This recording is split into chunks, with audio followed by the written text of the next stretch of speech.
People are at the center of any successful development strategy. The relevance of the demographic challenge for Europe and its regions has been underlined for several years now. Less attention has been devoted to long-term challenges for territorial development related to demographic change.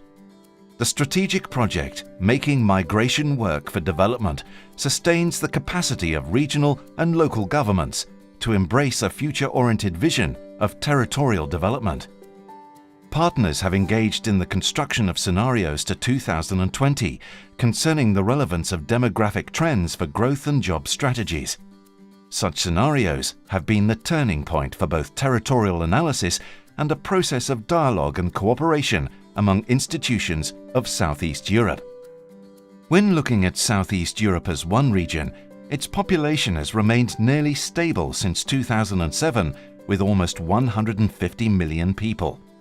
The engine of this demographic tenure is migration, while natural change has been always negative in the same period because of low birth rates.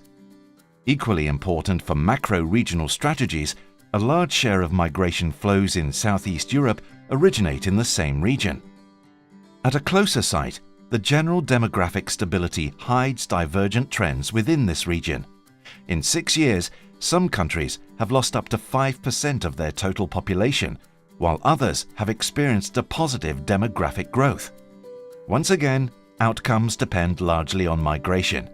In Italy, Austria and Greece, immigration mitigates the shrinking of native youth and working-age populations. In Serbia, Romania and Bulgaria, massive emigration exacerbates the shrinking of the labor forces, as well as the future potential for population growth. Only in a few countries with a small population, natural growth is more important than migration. Demographic trends inside Southeast Europe are thus heterogeneous, but core challenges linked to demography are the same throughout the region.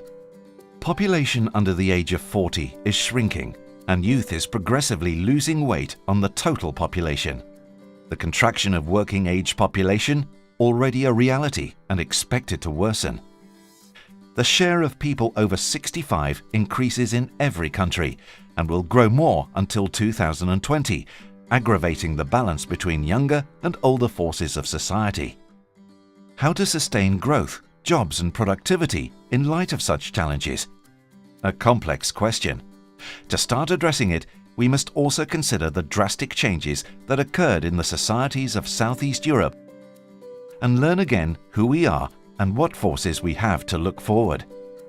People, especially the young, are the beneficiaries, but also the actors who must realize today's strategies and choices for the future. We are faced with urgent challenges that require long periods of time to revert. Today's choices will influence our wealth for decades to come. Causes and effects occur simultaneously in local contexts and across borders.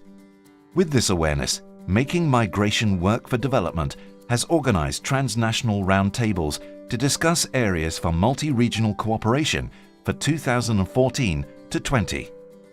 Territorial challenges have been discussed to identify areas of mutual interest and joint action in Southeast Europe, increasing citizens and youth labor market participation, welfare sustainability and social innovation, investments in human capital as infrastructures for productive innovation. In a context like Southeast Europe, which is tied together by different flows, choices are local, but to be effective, they must be placed in a wider picture. Macro-regional and territorial goals are, by a large extent, interdependent.